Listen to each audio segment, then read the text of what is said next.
Welcome home to USA Global TV and Radio, a place where dreams take flight, with authentic storytelling, diverse perspectives and meaningful conversations, where global stories unite and bridges are built beyond all borders. Discover world-class education, entertainment, hope and inspiration.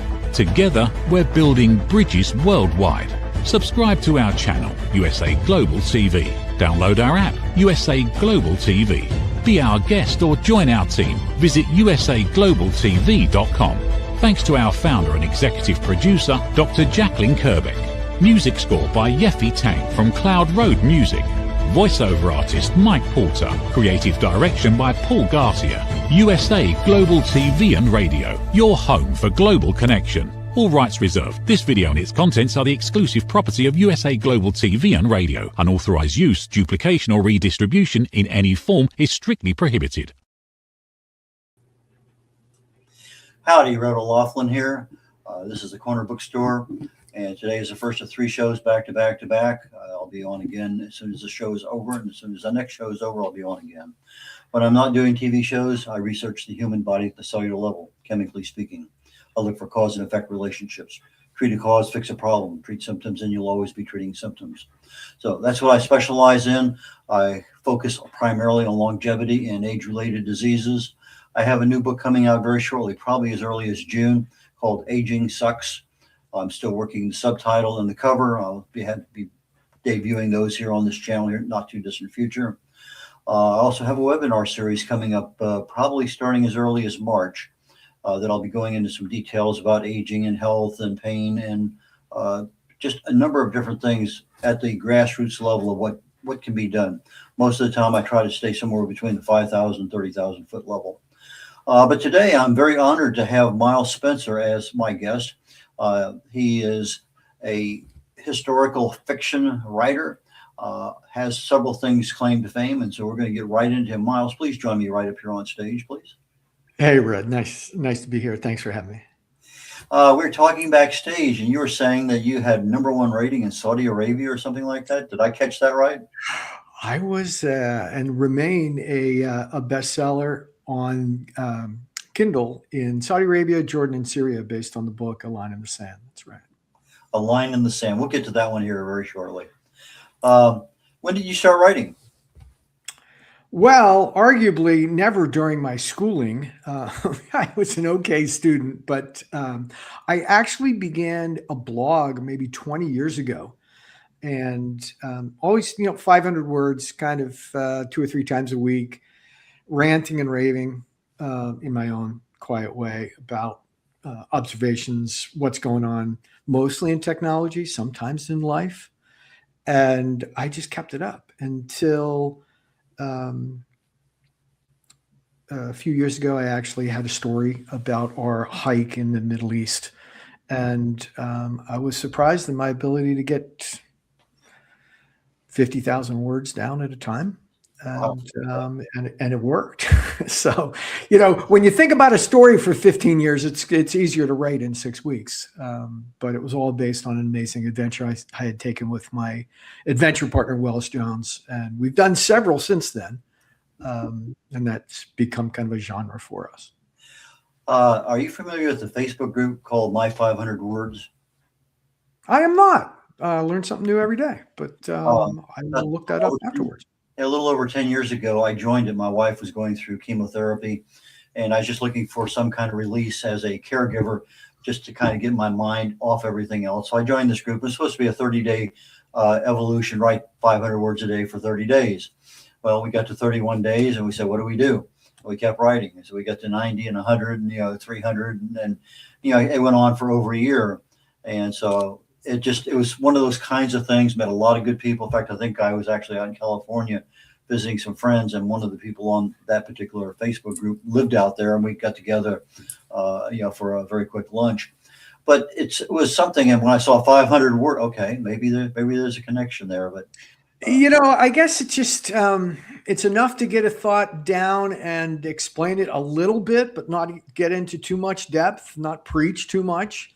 I like to highlight people. I call it hold my beer Like, for example, when Tom Brady was down like 3 touchdowns in the fourth quarter, he's like, all right, hold my beer. And he knocked it off. It comes from 9-ball when you're playing pool and, there's 5 balls left on the table. You have to head them all sequentially and no one thinks you can do it. It's like, yeah, hold my beer. And so one of the things I like to do is just highlight heroes. And whenever I come across one, I can get the point across. I can tell the story. 500 words seems to be about the point in which people's eyes glaze over anyways. So, yeah. I had no problem writing 500. That wasn't the problem. The problem was, trying to get it. Several times we were so happy we get exactly 500 words. You hit. I don't even know if I ever hit that. Right? Yeah. It's like it's an aim, but it certainly isn't. Get down right to that last sentence. Okay, 497. Yeah. Okay. That's like haiku for 500. That's tough, Fred. So anyway, that happened a few times. And I said, this isn't working. So I did 1,000. Then I finally settled on about 1,100 for a few months. And that to me was a sweet zone for me, for my writing. Okay. But after a while, I said, a couple of years of this is fine. And I went back doing other things, but it was a good diversion. It helped me a lot mentally and physically. I actually joined NaNoWriMo and I started writing a novel that has been sitting ever since. The story's written, the character development hasn't been done, but things happen. Eventually it'll come out. Yep.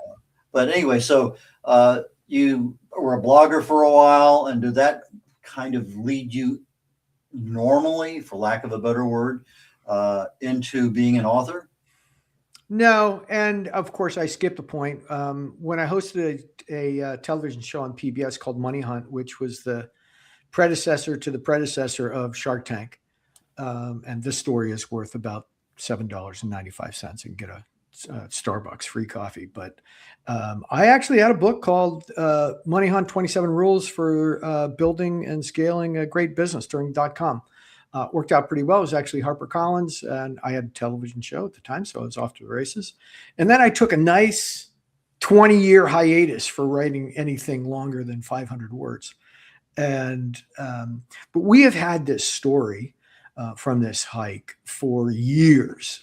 We thought about making it a play on Broadway. We actually worked with a producer and a director and just couldn't quite get it right, especially not on stage. And so at a certain point, that point was October of 2 years ago, obviously in the border of Gaza and Israel proper.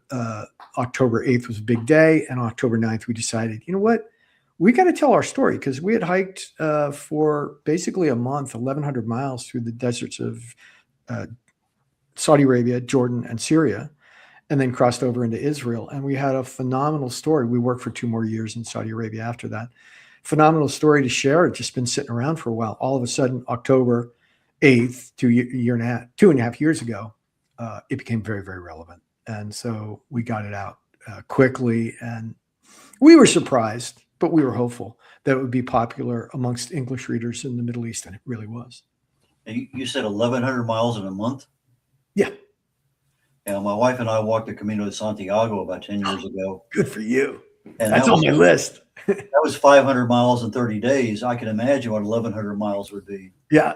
Good for you. That the Camino is on our list for sure. So I'll follow in your footsteps on that one. You got your seashells still? I do. I have everything that I need to have to document the fact that I was there. Good for you. In fact, I'll make you an offer. You get ready to do something like that, and you want to just do a fast phone call or Zoom. My wife and I'll sit here and answer any questions you got about it. Absolutely. It reminds me of a time, actually, so the first chapter of the book, A Line in the Sand, actually is set here, which is Pamplona, Spain, running with the bulls. So it's not quite exactly where the Camino is, but when we were there in Pamplona and San Sebastian, we got to thinking, what other adventures could there be? And someone said, come on, do the Camino. And I figure I got a few more years of other higher impact adventures before I go Camino. So this year we're jumping out of the back of a 1944 C-47 on D-Day, June, with round canopy parachutes. So. Well, my wife and I took Space Ag military flight over to Rota, Spain, went up to Madrid, ended up spending the night in Pamplona, took the bus the next day to San Jean Pied de Port, and then took us 3 days to get back from about a 2-hour bus ride. Uh, and after the first day, we were both ready to quit right then and there. We live in Houston. There's no Right. mountains, and all our training for a year had been no mountains. Right. And all of a sudden, I am going uphill, and I can't stand it no more. Yeah. It was an eye opener. But we finished it. Great story. I love stories, as you can tell. The first book you wrote was what? First book was called A Line in the Sand. I actually had a copy because your producer suggested I grab one. So, it kind of looks like that. And it's hardcover, paperback, Kindle. And the Audible was narrated by a guy by the name of Eduardo Ballerini, who's a phenomenal orator. And so I actually prefer, I wrote the words together with Wells Jones, but when I hear them in Eduardo's voice, it sounds twice as good. So that was 2 years ago on KDP on Kindle, and then this month we have our second with the same characters and the same format, but this one is called Havana Familia, and it's based in Cuba. Okay. I went down and visited my sister in Cuba several times. I guess she's been retired now about 5 years, but I was there before Castro was there because my dad was in the military, and then I've been down maybe four times, I think, in 5 years to visit my sister, but she was at Guantanamo Bay working. Got it. But it's kind of a really neat place to go to in the middle of February because everything else is so cold. It's fantastic. Everybody in the United States went there until New Year's 1958, right? So if you visited before Castro, you were there under Batista. It was 1958, and this book is actually set in two periods: historical fiction, right? So we always have a present day, more or less, and then we pick 1 year in history that really kind of rolled forward and really affected the present day. And so that year is 1958 in Havana, Cuba. If you know, that was a big year in Havana. And the mob had set up camp there and had an operation bigger than Vegas, was figuring that they were just going to pay off the new leader, just like they'd pay off the old leader. All kinds of things were coming apart at the seams in that moment. And so that is the moment that we chose to highlight together with 2016, which was actually when Obama opened up thawed relations with Cuba for a brief moment in time. We happened to have been there. We started and ran a tech incubator there and in New York and really got embedded into the startup scene. And then Trump came along, the laser gun came along, Rubio came along, and it was all over in a heartbeat. And so that was another denouement, just like 1958. And so those are the two periods of time that we cover. Now, it's historical fiction, so the characters are fictional, but the history is well researched. And as I like to say, historical fiction is my genre because it's easier to write. Last night I was on a military Zoom meeting group of every month get together, and ironically, one of the subjects we discussed at length was the Bay of Pigs. Fantastic! I'd love to listen in on that one. But it's interesting. So you wrote your first book. How long did it take you to edit it? We did work with an editor. So myself, I have a co-author, Wells Jones, and so we work side by side in writing it. But I wouldn't consider ourselves to be writers. There we go. Open it up. This got I'm very proud of the fact 500 plus 5-star reviews on Kindle. The editing was probably, I'm going to guess 6 weeks, maybe a month. Oh, wow, short. It was, I think it was a clean book. We try to write clean. And I'm more of a streak writer. Like I get something in my head and I just keep rolling, and Wells cleans up behind me. So the combination of the two, and the fact that this is very important, Red. We've actually lived all of these adventures ourselves. So, we don't have to go for research and wonder what it was like. We did most of these things. And so the two of us were able to provide a fairly clean manuscript to the editor. And yeah, my estimate is it was a month or less before we hit send. And it was probably another month before the Audible came out. But all in, look, we took a long time to think about it, but then we got it done very quickly. So you ran in front of the bulls? I did. I was on the Mercaderes stretch, which is in between Ayuntamiento and Estafada. We chose that stretch because it's an S turn, and bulls are like 2,000 pounds, right? On like Louboutin heels. We could barely get around on these cobblestones, right? And by the way, they've been hanging out in the field for like their entire life with their brothers, and all of a sudden they're put in a pen and they're bussed into Pamplona. And they're caged up for the night. And then somebody sets off some firecrackers, rockets really. And it's like time to go, man, they are going. But we spent some time with a guy by the name of Dennis Clancy, who's an American, but very famous for getting on the horns. And that is literally running so close to the bull that you could touch them. You could see a couple of other guys there. And that's me in the corner above the left-hand side of the big bull. In any event, Dennis taught us, and what we chose was the Mercaderes S because the bulls actually run into one corner because they're losing their traction, and then they run into another. It's an S turn. So it's predictable as to where they're going to be on the track. Nowhere else is it predictable.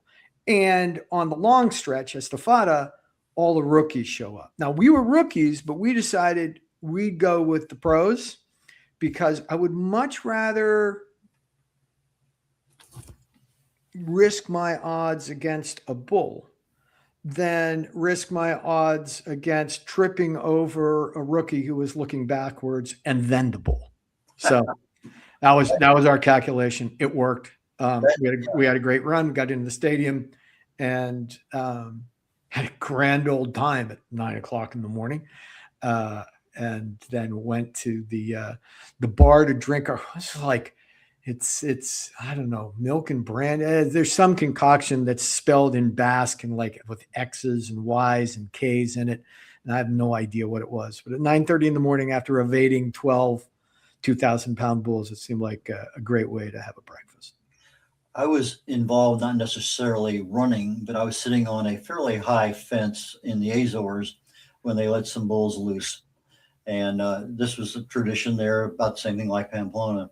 And I'm minding my own business and not doing anything. And just all of a sudden somebody comes running toward me to escape the bull. And then he goes over the fence and the bull goes over the fence. I was absolutely amazed at how high those bulls could jump. Yeah. And the rule of thumb when you're running with bulls is you don't have to be faster than the bull.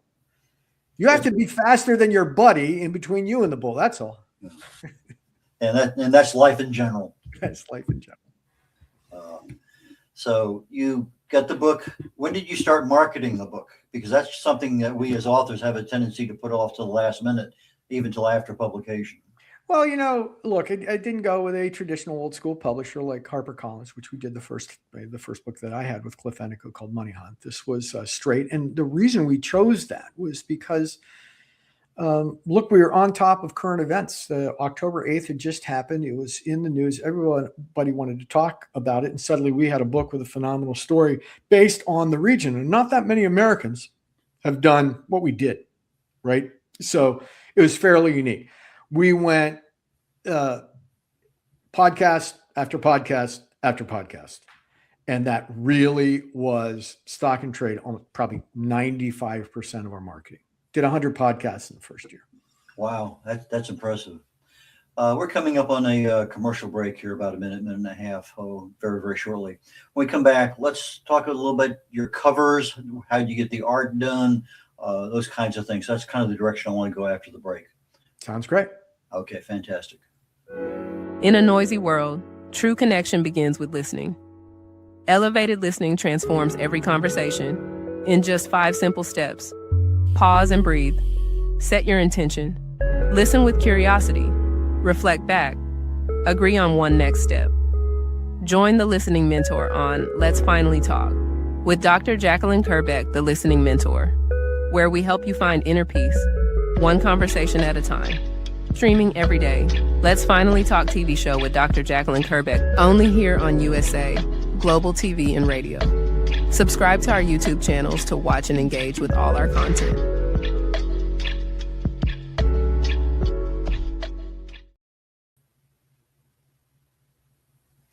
Red O'Loughlin here. We're on the Corner Bookstore on the USA Global TV and Radio Network. My guest today is Miles Spencer. Miles, please join me back up here on stage. Hey, Red, ready to roll. Ready to roll. The book covers that you have, how did you get those done? Is that part of the package with the publisher, or did you do something different? No, not at all. A Line in the Sand is actually a beautiful vista, which is across the front and back cover, of an area called Wadi Rum. Wadi Rum sits in the on the border, essentially, between northern Saudi Arabia and southern Jordan. It's like a moonscape. So much so that Dune, I believe it was filmed there. Star Wars filmed there. Basically looks like Mars, right?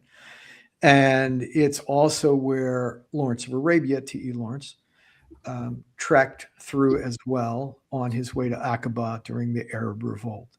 So when we arrived there on camel, we were just struck by the vast awesomeness and by the heat of the place. It's called El Hul, the anvil of heat, and top temperature there was 126 Fahrenheit. It took our breath away.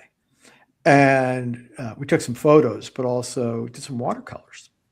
And it was that was the inspiration of the front cover of the book. Now, also in the book, and you'll see on the front cover, there is a very slight line of the railroad tracks. Now, our entire trek was based on T.E. Lawrence, Seven Pillars of Wisdom, where he hiked from, he led the Arab Revolt together with Faisal from Jeddah, Saudi Arabia, to Damascus, Syria. But what they were doing mostly was blowing up the Turkish railroad, which went from Medina, a holy site, to other places in the Ottoman Empire for the pilgrims that were coming down. And it was extremely aggravating for the Turks to defend that. And Lawrence had the good intellect to essentially invent guerrilla warfare, because he realized that they always had to be in the same place on that railroad in order to defend it. Yet he and his group of Arabs could be anywhere just over the next dune. And so he was really able to create quite a guerrilla offensive against the Ottomans because of that asymmetrical warfare ratios that existed. So that was the inspiration for the front. It was done by the guy by the name of Alex Blomlinski, who's a great artist, and that's original art. And the concept for it, actually, I got to give credit to Adam Drake, who's my co-founder at Reflecta, who concepted it, but Alex was the one that finished it off. It's a beautiful, beautiful cover. And I will say, Alex did Havana Familia, and that's just as good. Did you get a chance to get into no man's land there up in that part of Saudi Arabia? Oh, sure. I mean, we were in the desert, man. Well, I know there's an area there that's designated no man's land, and I know it's pretty close to that Jordan. It's there. That's El Hul, pretty much the hottest place in the Gulf and the Crescent, and it's pretty nasty. It's like Thunderdome and Dune and Star Wars all rolled into one. It's hot. Not a lot of oil up there either, so it's kind of been left alone. I was in Bahrain quite a bit with the military, and water temperatures are constantly over 100. You walk out of a bar at 2 a.m. in the morning, it's 104 degrees. It's an interesting place. Interesting place. Let's move on just a little bit. You have the Havana one coming out here shortly. You have anything else planned for your characters? Yeah, well, absolutely. So in Havana, the characters continue to develop and continue to do their adventures and their historical uh, observations and understanding. And it looks like after this is done, the following book, number 3 in the trilogy, is Peru. And the theme that's emerging is a little bit like white men behaving badly in the clubs of London, Paris, and other colonial strongholds. And, they'll grab this part of a country or that part of a country and teach them religion and other important things in exchange for removing all of the gold or oil or precious minerals beneath their feet. And they do a split with them for a while until the locals get smart. And then, there's either a war or a new deal. And so that's why we go back the 100-ish years to look at, man, how did we set this up? So the next one's coming. I just got back from Madrid, and it was full of beautiful portraits and exhibits of white men behaving badly. In this case, it's Isabella, but it was basically the conquering of the New World and the extraction of the riches therefrom. Have you been to Peru? Oh, yeah. Have you climbed Machu Picchu? I have. Machu Picchu, Cerro, a couple of the others. Yes, I have. Full Inca Trail. How about Huayna Picchu, the one that's right behind it? The Sugarloaf. Yeah, absolutely. Yeah, that was an interesting climb. I did that a while back. Yeah, straight up. And my girlfriend at the time was along with me, and we were about 3/4 of the way up, and she turns back and has a look, and there's the Urubamba River snaking below, and she says, I'm afraid of heights. I wasn't afraid of anything there until I started coming down. Yeah, exactly. I said, well, just keep going up. You'll be fine. Up was no problem. Down became a major problem as soon as I got to the edge and decided, oh, whoa, my goodness. Wow. Yeah, I have a Cerro story, which is when you're on Huayna, you look up to the big one, it's just Cerro. And I'll spend 30 seconds on that. It was a very misty morning.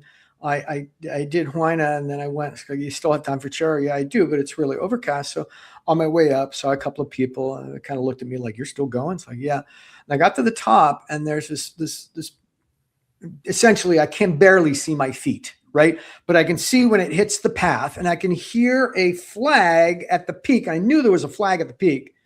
And so I'm just walking towards that slowly, and they're hummingbirds and orchids, right? I mean, I'm basically in a cloud on my way to heaven. Well, what was interesting was I didn't realize how close I actually was, because I went to the flag, might have taken a picture, went back down. And the guide, who didn't come with me, took the afternoon off. He's just like, oh, you got to chop a Cerro? Yeah. Did you get to the flagpole? Yeah. It was very, very overcast. Did you crawl on your knees at the end? I said, no. Just followed the path. He says, oh, most people crawl on their knees. I said, why is that? He said, well, it's only about 30 inches wide, and it's a 3,800 foot sheer drop to the Urubamba River. So most people crawl, but you walk. That's great. I didn't sleep that night thinking about it. Things happen for a reason, don't they? They do. They do. I know we talked backstage about legacy, capturing that intergenerational storytelling. I know you wanted to make sure we covered that today, so let's wander to that topic for a little bit. Well, sure. I mean, I think we have backed into the light, as T.E. Lawrence would say. These are all stories, and they're important stories. And what's interesting, legacy sounds like a big highfalutin word.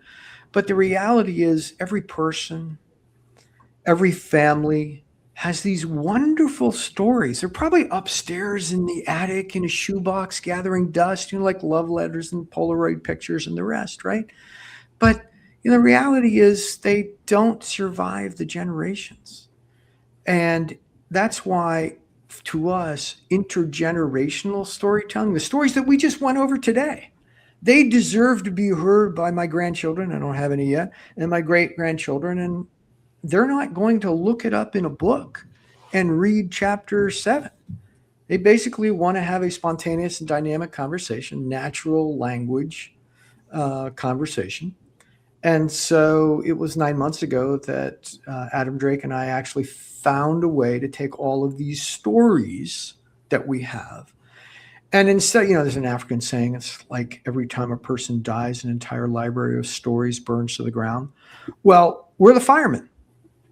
We don't let those stories burn. And so Reflecta is basically taking all of the things that are up in the attic, synthesizing them into a recognizable image and likeness of a loved one that's capable of a spontaneous and dynamic conversation anytime you want. I'll give you an example. In the Spencer family, elderberry pies are very, very important. And Thanksgiving comes, my sister says, I forgot the recipe. And I dialed up my mom. And she walked her through the Crisco shortening and how to put ice around for the dough and don't overwork it. And here's how to combine the elderberries with the sugar so that it sets up properly. And we had an elderberry pie because my mother had walked my sister through it. The only interesting part of that story is my mother passed away 25 years ago. Mm. But all of that information is contained within her Reflecta reflection. And we can pull it up spontaneously and dynamically anytime we want. By the way, my dad, who passed away 8 years ago, said the grace at Thanksgiving dinner, right? So that's the power of Reflecta, and that's the power of keeping these stories and these legacies alive for future generations. My dad passed away in 2004, and I did his eulogy. I labeled it like Tears in the Rain after the 82 Blade Runner movie, almost Absolutely. the last night. Wash away like tears in the rain. Yeah.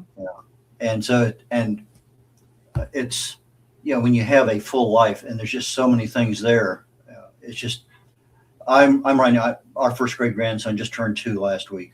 Congratulations. And so I've had this intention now for over a year to create a YouTube series of short videos talking about this, that, and whatever. And you've given me reinforcement to actually start making this thing happen. I would just say, Red, YouTube, fine, but he can't ask you questions. Okay. It's just going to be the stories that you tell. I propose that you consider, and we'll hook you up, Reflecta. You go there and you can talk to my dad.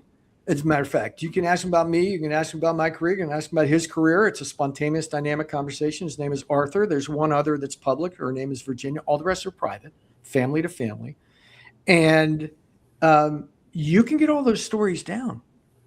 And they can have a conversation with you in your voice with a beautiful watercolor of yourself for the next 1,000 years or so. With my long flowing hair. Yeah, there we go. However you want yourself. You see, it's called Reflecta because these are reflections. They're not bringing you back to life. These are not humans that we're talking about. These are reflections of people, often the best reflections of people, and that it lasts through the generations. And we started with those that had passed. I mentioned my father and my mother, and those were the inspiration for the business. But now, military veterans, people of faith, senior citizens, people with Alzheimer's or dementia or things like that are in senior centers that want to get their stories down. Mm-hmm. They're flooding onto the Reflecta platform left and right. And it's a beautiful thing. And people often ask me, how do I start? I need all these things from the shoebox. And no, not really. You can add them later. The way to start is to open it up and tell a story, because the biographer is so smart now. It keeps you walking through until it creates basically a recognizable image and likeness. And every time you have a conversation, whether you're building it or it's been shipped, if you will, or ready for prime time, you have to be at 80% score in order to text and 90% score in order to talk. But the reason we do that is the emotional load of someone that knows you. They need to ease into it. So it is so easy to get started, and it's a beautiful thing. Well, let me offer you this. This program, the Corner Bookstore, is primarily authors and publishing and anything book related. I have another show I do literally in about 19 minutes from now called The Wise Ones. And that's where I'm looking for leadership, business leaders, entrepreneurs, people who want to share their wisdom, their lessons learned in life. You would be a fantastic candidate. We would spend most of the time talking about Reflecta and that kind of business opportunity, how it was created, how it works, et cetera. So I think you'd be a fantastic guest for that show. Let's do it. So, okay, I have your email. I will send you a link to that one, and we will schedule something here in the near future to make that happen. That'd be fun. Do you do any videos for your books? We do quite a bit. So the book's two years old now. And so that was mostly podcasts and Instagram. But what's happened is been on so many podcasts that they actually turn into short videos. So YouTube Shorts, which cuts everything down to a 30-second clip, is great. There's an app called Opus Clips. I don't own it, but there's a plug for them, which you basically take the YouTube link of anything like this that you've done, and it cuts it down into little highly relevant pieces, and that goes up on YouTube Shorts and other places. You tag that to your book to where they can purchase it. A lot more traction because it's becoming a video world. Well, it just is, right? Yeah, I got in touch with some different AIs a while back, and I go to ChatGPT, I get it to generate me a 35 or 55 second diatribe of exactly what I want. Then I tweak it to where it sounds human. Yeah. And then I say here, and it takes and creates images and has the text at the bottom. And it looks like a really nice commercial. And that's one of the ways that I'm using, the video AI aspect of it for my books. That's great. I perhaps in my genre, historical fiction, all of that makes for a movie or a TV series or shorts or something like that, because we have the content, right? I've been blogging for 20 years. There's content there that probably could be in a better form. I believe that the acid test of what's human is video, and there's two sides of that. Created by humans, perhaps with AI assistance, but nevertheless created by humans and consumed by humans, which means humans have to buy it. In other words, this looks real, I'm going to watch. But, we're at the beginning stages now of just taking text and creating movies. Oh, sure. We're so on Reflecta, we actually have right now 10,000 stories on the platform. Okay. And they literally real time become movies just right out of the conversation. Now that's in beta right now. So if you go to the site, you're not going to see that, but I've seen it. It's coming fast. Well, we're toward the end of the show. How do people get in touch with you, Miles? LinkedIn is fine. Links there. If you want to learn more about Reflecta, that works as well. I should have put the link to Line in the Sand and Havana Familia, but if you go to milesspencer.com, you're not going to miss it. That's a good start. Please don't come to my front door. Okay, the spelling for our audio audience who will be picking up this broadcast later on is Miles, Miles, Spencer, SPENCER.com, and his company is Reflecta, REFLEKTA.ai, Reflecta.ai. And so check them out. We had a great time today. Miles, thank you so very much for your time. And I honestly, truly look forward to us connecting again. And let's talk more about Reflecta and the choices and options it gives people. That's cool. A la prochaine, as they say in France. Until the next time. Okay. Thank you, Red. Take care. Red Laughlin here. I'm wrapping up the final minute here on my show. The Corner Bookstore highlights authors, publishers, editors, anything at all in the book world. And I thought we had a very super connection today with historical fiction and the world of writing, blogging, etc. So my current project is called Aging Sucks. It's a book I'm writing primarily about the hallmarks of aging, hallmarks of health, hallmarks of disease. In fact, later on today, I'm going to be talking about the hallmarks and pathways of dementia and neurodegenerative disease on my show Talking Heads in about an hour and 15 minutes. But that's my focus on what I can do to help take something that's complex and make it easy to understand. So that when you go to your doctor, you say, hey, doc, what about this? And so, but for awareness and education, that's where I focus most of my energies. So until next week or until 15 minutes from now, take care of y'all, and we will catch you next week. Bye now. In a world craving connection, one platform dared to dream bigger.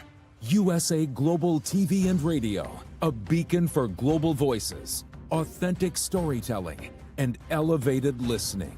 Led by visionary Dr. Jacqueline Kerbeck, the journey from a spark to a global force is now captured in one inspiring book.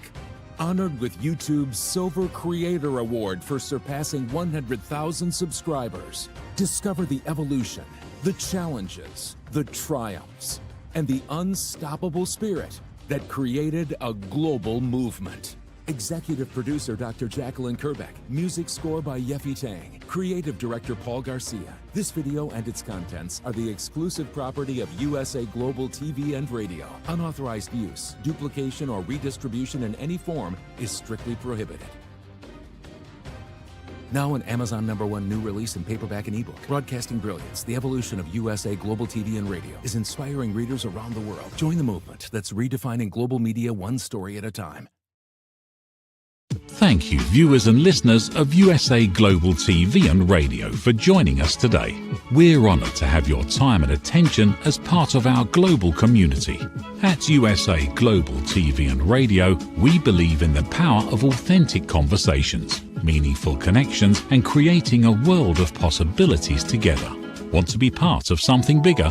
Join our team of elevated listeners at usaglobaltv.com, a space where your voice matters and your ability to listen transforms relationships.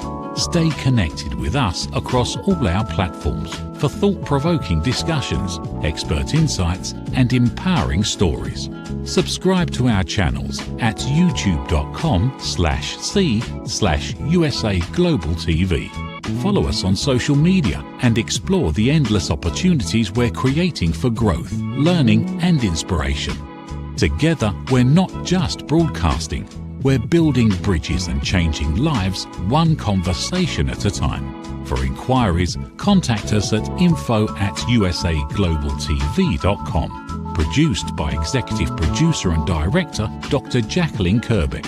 Voiceover by Mike Porter. Creative direction by Paul Garcia. All rights reserved. Visit usaglobaltv.com to view our full terms and conditions.